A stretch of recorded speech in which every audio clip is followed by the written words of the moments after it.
मुर्शिद चेक कर दड़ा की फीती फीती हो गई है। तो यह वेख ला नहर की मान दे नाल आजा खलोता है पौ ये परू एक दाड़े इत्थे पई आई वो फना होई पई है। एक दाड़े अगू पई आई वो भी ख़त्म हो गई है। एक दाड़ बोंदी पई आई ये भी ख़त्म हो गई है।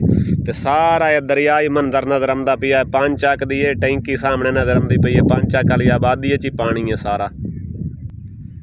5 चक की आबादी जी है वो भी बिल्कुल तबाह बर्बाद हो चुकी है।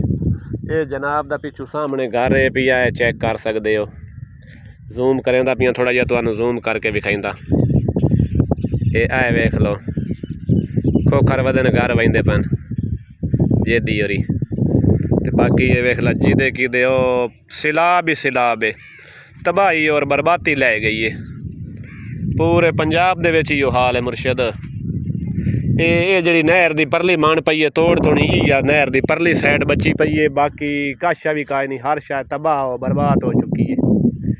जिमें इत्थे साडे कोल मंजर है पिछा तो इस तो ज़्यादा पानी है साडे कोल तो वध भी कम है।